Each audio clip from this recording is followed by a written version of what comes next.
प्रिय छात्रों, आज की इस वीडियो में आप सबका स्वागत है। आज हम पढ़ेंगे कविता कौन। इस कौन की वजह से हमारे और आपके घर में बड़ी बड़ी समस्याएं हो जाती हैं। हम सब परेशान रहते हैं, ये है कौन और ये कौन करता क्या है, क्यों हम इससे दुखी हैं और जानना चाहते हैं कि भाई हमें दुखी करने वाला जीव कौन है। तो चलिए चलते हैं कविता पर। इन कविता की पंक्तियों में जो लाल रंग से रेखांकित शब्द दिख रहे हैं, इन्हें आपको हमेशा की तरह कठिन शब्दों के सुलेख के रूप में लिखना है। आप सबको ज्ञात है कि आप कठिन शब्दों का सुलेख कैसे लिखते हैं। ऊपर से नीचे की तरफ 3 बार, कुल जमा 3 बार, एक बार लिखेंगे, 2 बार उसे दोहराएंगे, तो इसे आप कठिन शब्दों के सुलेख के रूप में लिख लेंगे। और ये भी भली भांति जानते हैं कि जब कविता का पाठ आपका होता है तो सर्वप्रथम आप अपने कॉपी में क्या करते हैं, कविता लिखते हैं। सचित्र सुंदर सा चित्र बना करके बाएं पृष्ठ पर चित्र बनाएंगे और दाहिने पृष्ठ से आप कविता लिखना आरंभ करेंगे। तो सर्वप्रथम आप कविता लिख लेंगे, पुनः आप कठिन शब्दों का सुलेख लिखेंगे, उसके बाद आगे के कार्य आप करेंगे। तो ये पूछ रहा है कि भाई आपको यहाँ इतनी सारी चीजें दिख रही हैं, कटी पटी सी दिख रही हैं, यहाँ स्याही फैली, अनाज फैला है, बटने टूटी हैं, कटी हुई हैं। तो पूछ रहा है कवि, किसने बटन हमारे कुतरे, किसने स्याही को बिखराया, कौन चट कर गया दुबक कर, घर भर में अनाज बिखराया। बोल रहा कौन है भाई जिसने हमारे जो बटन रखी थी उन्हें कुतर डाला, काट डाला, किसी काम लायक नहीं छोड़ा। हमने स्याही रखी थी, अब आजकल तो भाई जेल पेन का जमाना है, आप जेल से लिखते हैं तो उसकी जो स्याही होती है वो जेल के रूप में रहती है, इस तरह से लिक्विड फॉर्म में नहीं रहती है। आप बॉल पेन और जेल पेन का प्रयोग करते हैं, किंतु जब हम लिखा करते थे तो इस तरह से इंक पॉट होता था, इसको इंक पॉट को दवात बोलते थे। इस दवात में लिक्विड इंक रखी रहती थी जो फाउंटेन पेन में भरी जाती है थी। आज भी बहुत लोगों के घरों में फाउंटेन पेन होगी, आप अपने माता पिता दादाजी से पूछिएगा, वो इस संदर्भ में बताएंगे कि किस प्रकार से इंक पॉट के इंक को भर भर के हम लिखा करते थे फाउंटेन पेन से। आपके लिए तो ये नई चीज होगी संभवतः, और आप में से कुछ ने देखा भी होगा। तो ये इंक पॉट है, तो अगर उसे गिरा दिया तो उस लिक्विड फॉर्म में रहती है इंक, तरल रूप में, तो बह जाती है, नुकसान हो जाता है। तो ही बोल रहा है कौन स्याही बिखरा दिया और कौन दुबक करके, दुबक कर मतलब छुप करके, चट कर गया, और खाया तो खाया, घर भर में, पूरे घर में अनाज फैला के रख दिया। कौन है भाई, जानने की इच्छा हो रही है। अब ये शब्द आप दिख रहे हैं, मिठाई, तस्वीर, बहाई, रस्सी, इन्हें आप सुलेख के रूप में इन शब्दों को आप लिख लेंगे। अब पुनः बोल रहे हैं, दोना खाली रखा रह गया, कौन ले गया उठा मिठाई, दो टुकड़े तस्वीर हो गई, किसने रस्सी काट बहाई। आपको चित्र में दृष्टिगोचर हो रहा दिख रहा है, ये दोना है। दोना आप डिस्पोजल, ऐसा मिलता है ना प्रसाद वगैरह, अभी नवरात्रि आ रही तो प्रसाद वगैरह मिलता है, इस तरह के थर्माकोल का है। लेकिन जबकि बात की जा रही है इस कविता में, तब अधिकांशतः पत्तों के दोने बनाए जाते थे। पत्तल कहा जाता था, जो प्लेट्स मिलती थी पत्तों की, उनका नाम ही पत्तल इसलिए था कि वो पत्तों से बनाए जाते थे। आज भी आपको बहुत सारी दुकानों पे पत्तों के दोने और पत्तलें मिल जाएंगी। तो ये है दोना और मिठाई। तो बोले दोना तो खाली रह गया, उस दोने में क्या रखा था, मिठाई रखी थी, जो कि गायब हो गई, चली गई, नहीं दिख रही है। और तस्वीर दो टुकड़ों में टूटी हुई मुझे मिल रही है, दिख रही है। अरे ये क्या, रस्सी भी कटी फटी सी है, हम तो कुछ बांधने के लिए रस्सी खोजने गए तो देख रहे रस्सी भी काट कर बहाई हुई है, ऐसे फेंकी हुई है, टुकड़ों में विभक्त है, ये तो किसी काम की नहीं रहेगी।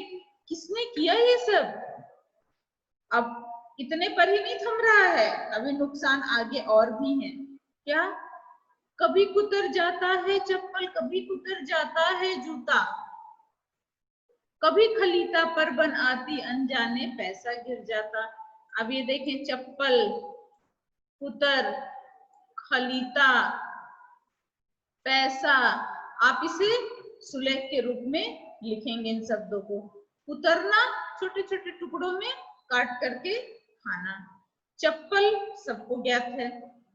खलीता, कहीं कहीं कुर्ते के लिए आता है ये शब्द, और कहीं कहीं ये जेब के लिए आता है।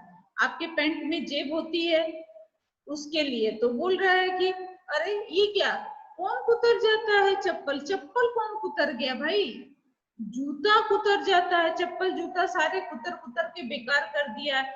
कभी खलीता पर बनाती, बनाती मतलब आफत आ गई। खलीता, खलीता यानी जेब, उसका काम क्या है, पैसे को रखना, लेकिन उसने किसी ने काट दिया है, और जब भी मैं पैसा डालूं जमीन पर गिर जाता है, और जब मुझे जरूरत होती हाथ डालता हूं तो खाली फटी हुई जेब मिलती है। तो बोले कौन है जिसने खलीता को ही काट डाला,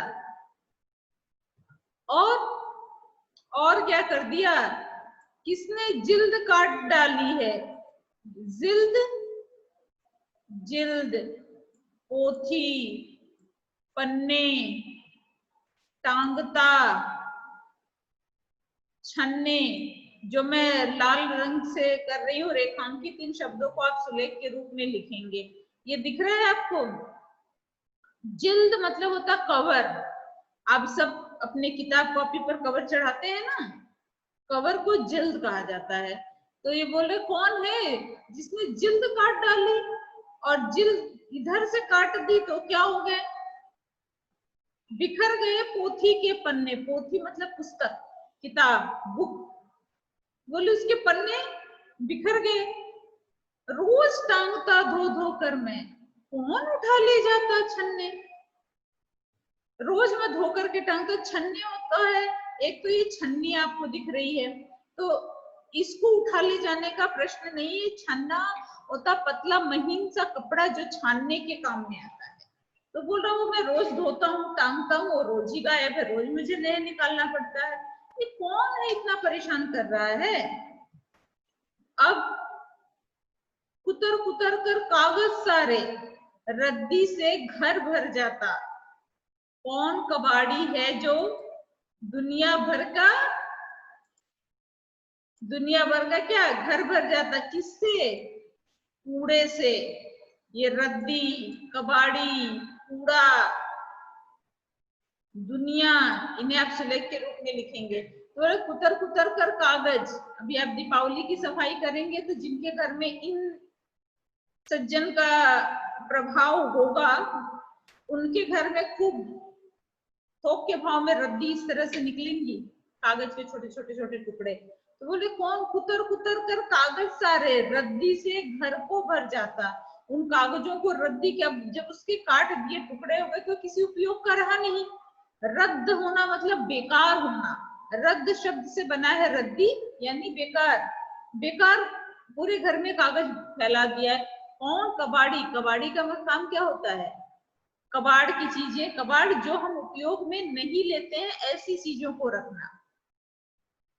तो ऐसा कौन कबाड़ी है जो कूड़े से दुनिया भर का घर भर जा रहा है, यानी पूरे घर को कचरे के ढेर के रूप में बदल दे रहा है।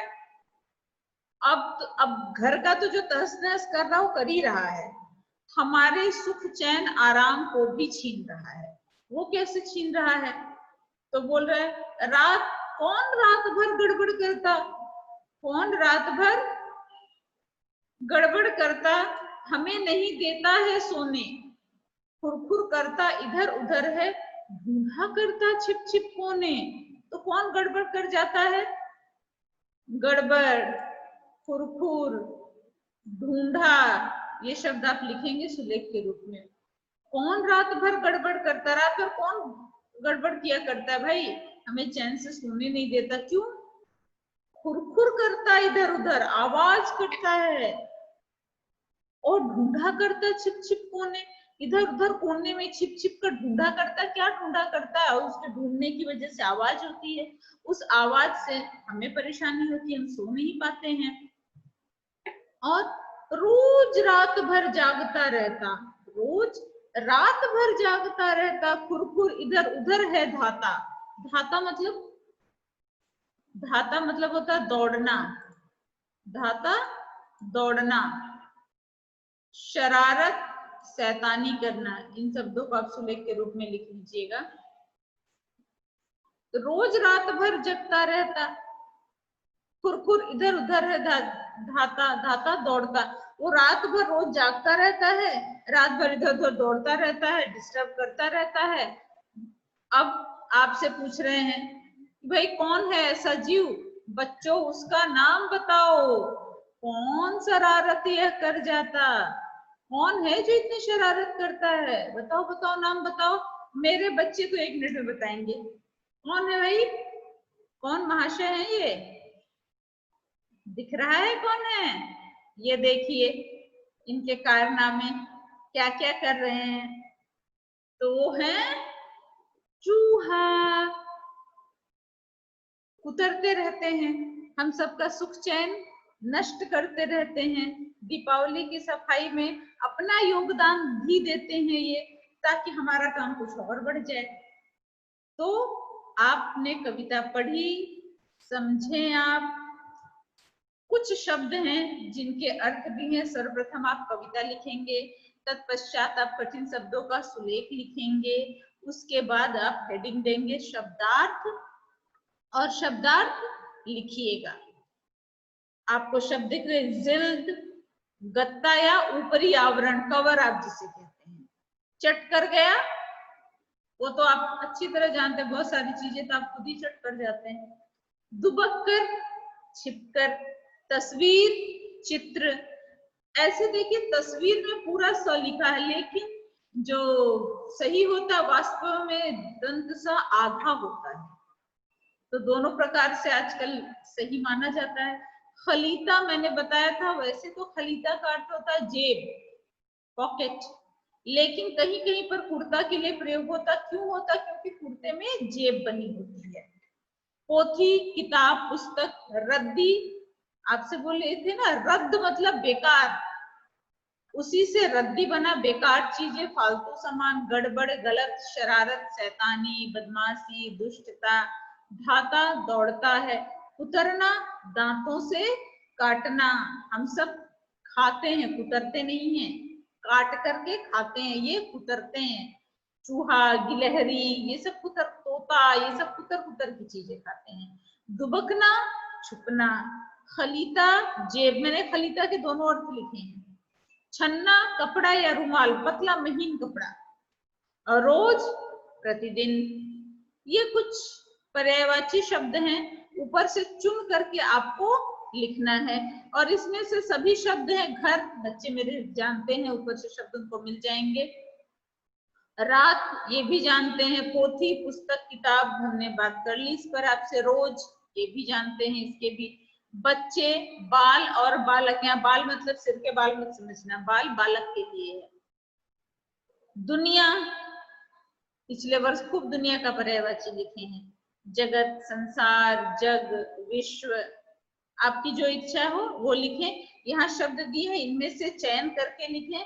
किंतु यदि परीक्षा में आता है तो इस बार की परीक्षा में बच्चों आपके पास ऑप्शन आएगा, ऑप्शन के रूप में आप देंगे। एक आपके पास प्रैक्टिस पेपर गया था, उसी भांति से आएगा, चाहे गद्यांश हो, पद्यांश हो, कहानी लेखन हो।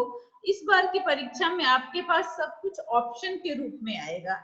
हर वर्ष की तरह इस वर्ष आप कहानी अभी इस परीक्षा में नहीं लिखेंगे, आगे परीक्षाओं में हम देखेंगे, प्रयास करें आपके लिए कुछ कर पाए तो इस तरह से आपको रहेगा। लेकिन यदि ऊपर आपके इस तरह से शब्द दिए हैं तो पुत्र मेरे, पुत्रियों, आप बाध्य हैं कि आप इसमें से चुन करके लिखें। किंतु यदि नहीं दिया हुआ है तो जरूरी नहीं है जो आप कॉपी में है वही पर्यायवाची लिखे। पर्यायवाची का सही होना अनिवार्य है, उसमें से ही होना अनिवार्य नहीं है। किंतु यदि विकल्प दिए गए, इस तरह से शब्द दिए, तब आप उसमें से ही चुनकर लिखें। आशा करती हूँ मेरे बच्चे समझ गए होंगे। आज के लिए मेरे बच्चों का कार्य क्या है, कविता लिखना है, कठिन शब्दों का सुलेख है, शब्दार्थ है और पर्यायवाची है। इस पाठ से संबंधित अन्य कार्य जो हैं वो हम अगली कक्षा में करेंगे।